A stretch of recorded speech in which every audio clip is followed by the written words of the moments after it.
সবচেয়ে গুরুত্বপূর্ণ যে বিষয়টা, যে মধ্যপ্রাচ্যকে ইসলামের সূতিকাগার বলা হয়, সেখানে আপনার বাবা মায়ের মৃত্যুবার্ষিকীটা তারা কীভাবে পালন করে।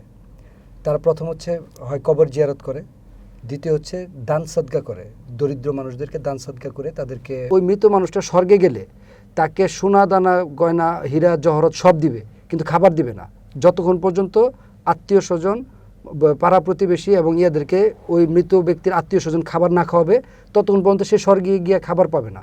সৌদি আরব বা মিডল ইস্টে এই বিষয়ে তারা কিছু জানেই না। মৃত্যুবার্ষিকীতে যে মিষ্টি খাওয়াবে এটা তাদের কল্পনার জগতের মধ্যেই নাই।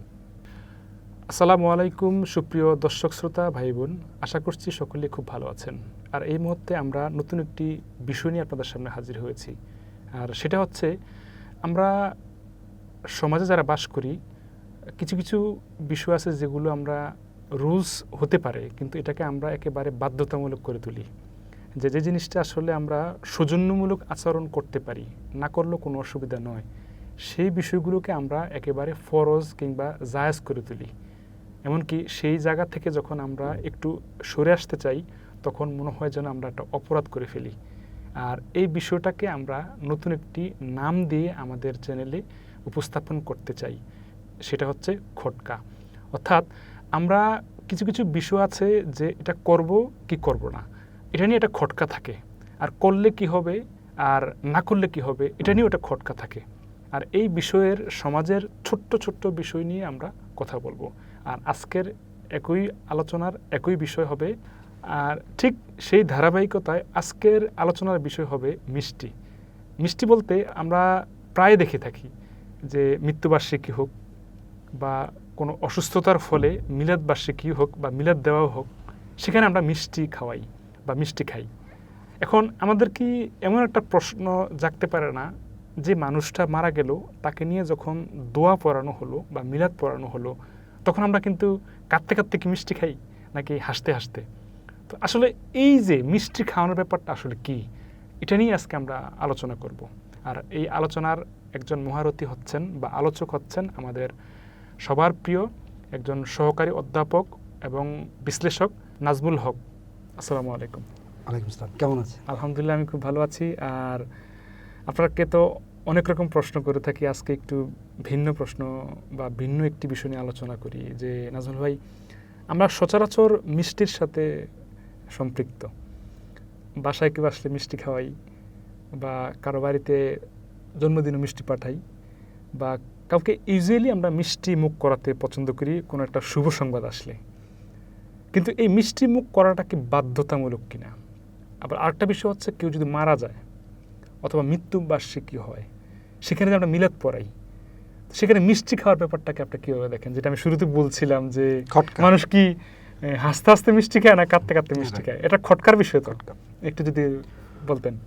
ধন্যবাদ হাসান সাইদুল ভাই, খুব চমৎকার একটা ইভেন্ট আপনি শুরু করেছেন। খটকাটা আসলে আমাদের এই সমাজে বিভিন্ন ইস্যু নিয়ে আমাদের খটকা থাকে। আজকে আপনার খটকার আলোচনার বিষয় নিয়ে আসছেন মিষ্টি, মৃত্যুবার্ষিকীতে মিষ্টি।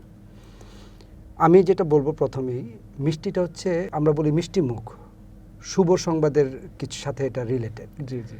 মানে কোনো বাচ্চা জন্ম নিল আমরা মিষ্টি মুখ করাই, ভালো ফলাফল করলো আমরা মিষ্টি মুখ করাই, বিবাহর শুরুতে আমরা মিষ্টি মুখ করাই। কিন্তু বিপরীত একটা চিত্র আমাদের সমাজে আমরা দেখতে পাই, সেটা হচ্ছে কেউ মারা গেলে কেউ 3 দিনের দিন, কেউ 40 দিনের দিন মিষ্টি মুখ করায়, যেটা আসলে এই মিষ্টির যে কালচার, এই কালচারের সাথে কোনোভাবে এটা ফিট করে না। জেনারেলি আমি যদি বিপরীতভাবে কল্পনা করি, যে মৃত্যুর বিপরীত ছিল জন্মতে আমরা মিষ্টি খাওয়াচ্ছি, আবার মৃত্যুতেও কিন্তু মিষ্টি খাওয়াচ্ছি। এটা যেমন দুইটাকে প্যারালাল নিয়ে আসছি। ঠিক আপনি যদি দেখেন, কেউ ভালো ফলাফল করলে মিষ্টি খাওয়ায়, কিন্তু কেউ ফেল করলে মিষ্টি খাওয়ায়, এই রেকর্ড আছে বাংলাদেশে? ওয়ার্ল্ড ওয়াইড কোথায় আছে? কোথাও নাই। বিবাহ শুরুতে আমরা মিষ্টি খাওয়াই, কিন্তু তালাক হয়ে গেছে এরকম কেউ মিষ্টি খাওয়ানোর রেকর্ড আছে? নাই। এখন আপনি বলতে পারেন যে মৃত্যুতে মিষ্টি কেন খাবো আমরা? এটা তো একটা আসলে শোক সংবাদ, এটা আমাদের হৃদয় ভাঙার সংবাদ, প্রিয়জন বিদায়ের সংবাদ। আমরা কোথাও বেড়াতে গেলে মিষ্টি নেই, বা কোনো একটা ভালো কাজের জন্য আমরা মিষ্টিটাই ব্যবহার করি, কিন্তু এই শোকের সংবাদে মিষ্টিটা কেন আসলো? এটা নিয়ে আমি যখন খুব স্টাডি করলাম, গুগলে অনেক কিছু আর্টিকেল সার্চ দিলাম, তখন আসলো যে বাংলাদেশের একজন ইসলামিক স্কলার, ওনার নাম হচ্ছে শায়েখ আবদুল্লাহ, উনি একটা কলাম লিখেছিল। সেখানে একটা জায়গায় উনি কোট করেছে যে এই উপমহাদেশে, মানে শুধু এই উপমহাদেশে, বিশেষ করে ভারত, পাকিস্তান এবং বাংলাদেশ, এটা তো 1947 আমরা 3টা দেশ একই ছিলাম, এই উপমহাদেশে শুধু এই কালচারটা আছে, পৃথিবীর আর কোথাও এই কালচারটা নাই। আমি পরবর্তীতে গুগলে আরও সার্চ দিলাম যে মিশর, তারপর হচ্ছে ফিলিস্তিনি, মিডল ইস্ট বা অন্য অন্য ইসলামিক দেশগুলো এটাকে কিভাবে পালন করে। তাতে আমি যা পেলাম তা খুব আশ্চর্যজনক। সৌদি আরব বা মিডল ইস্টে এই বিষয়ে তারা কিছু জানেই না। মৃত্যুবার্ষিকীতে যে মিষ্টি খাওয়াবে এটা তাদের কল্পনার জগতের মধ্যেই নাই। সবচেয়ে গুরুত্বপূর্ণ যে বিষয়টা, যে মধ্যপ্রাচ্যকে ইসলামের সূতিকাগার বলা হয়, সেখানে আপনার বাবা মায়ের মৃত্যুবার্ষিকীটা তারা কিভাবে পালন করে। তারা প্রথম হচ্ছে হয় কবর জিয়ারত করে, দ্বিতীয় হচ্ছে দান সদকা করে, দরিদ্র মানুষদেরকে দান সদকা করে তাদেরকে স্বাবলম্বী করার চেষ্টা করে, তৃতীয় হচ্ছে সাদগায়ে জারিয়া করে, তারা কোথাও ইসলামিক লাইব্রেরি করে, মসজিদে একটা ভালো কিছু দিয়ে দেয় অথবা একটা গাছ লাগাই দেয়, যতদিন এটা টিকে থাকবে ততদিন তার বাবা মার প্রতি এই সোয়াবটা যাতে জারি থাকে সে ব্যবস্থা তারা করে। এটা হচ্ছে মূলত তাদের মূল কালচারটা এটাই। এবং মূলত যেখান থেকে ইসলামের শাখা প্রশাখা শেকড় সব কিছু আমরা বলি যে ছড়িয়েছে, সে জায়গায় কিন্তু এভাবে এটা পালন করে। কিন্তু আমরা আমাদের মতো করে নতুন সিস্টেম চালু করি। তো এটাই তো সঠিক, এটাই তো আমরা যত কোরআন হাদিস বা যতটুকু আমাদের জ্ঞান, আমরা তো এত বিশদ এটা নিয়ে আলোচনা পড়ারও সুযোগ নাই বা আমরা পড়তেও পারিনি, তো যতটুকু আমরা পড়েছি, জেনেছি, বুঝেছি, তাতে মনে হয়েছে এটা হচ্ছে সবচেয়ে অ্যাপ্রোপ্রিয়েট পন্থা।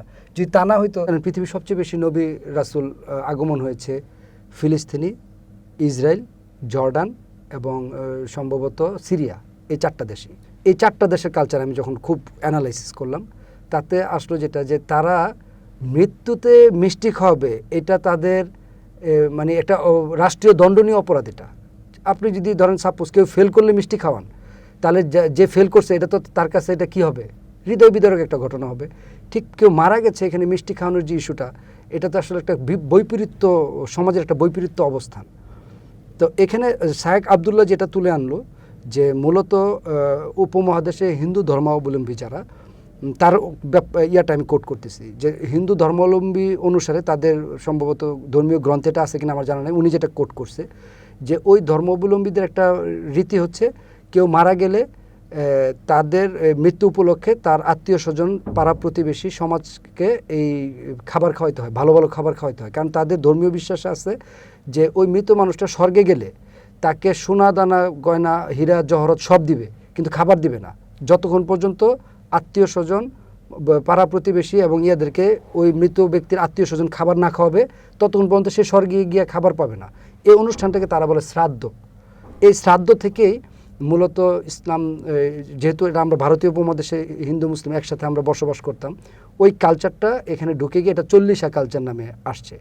এটার উপর আমার আসলে ডিটেলস কোনো অ্যানালাইসিস নাই, যেহেতু ধর্মীয় ব্যাপার, সেন্সিটিভ ব্যাপার, এই জন্য আমি বললাম যেটা আমি পাইছি শায়েখ আবদুল্লাহর ইয়াতে কলামে, আমি সেটাই উল্লেখ করলাম। তাতে আমি যেটা ফিল করলাম যে আসলে এই যে বৈপরীত্য, একটা মিষ্টির যে একটা বৈপরীত্য ইয়াটা আমাদের কাছে আসে, যেটা আমরা কমন সেন্স দিয়ে বুঝি, যে যেখানে সুখের সংবাদে আমরা মিষ্টি খাবো, আমরা তো পরীক্ষা পাশ করলে মিষ্টি খাই, ফেল করলে খাই না। আমরা হচ্ছে বিবাহ বার্ষিকীতে মিষ্টি খাই, কিন্তু তালাকে কিন্তু মিষ্টি খাই না। তাহলে আমরা জন্মতে মিষ্টি খাই, সেখানে মৃত্যুতে মিষ্টি খাওয়া উচিত না। এটা আমি মনে করি, যেটা আপনি বললেন যে এই অনুষ্ঠানের যে ইয়াটা, এটা আসলে আমাদের বিষয়ে খটকা লাগে, যে আসলে কেন আমরা শোকের সংবাদে মিষ্টি খাচ্ছি। Thank you.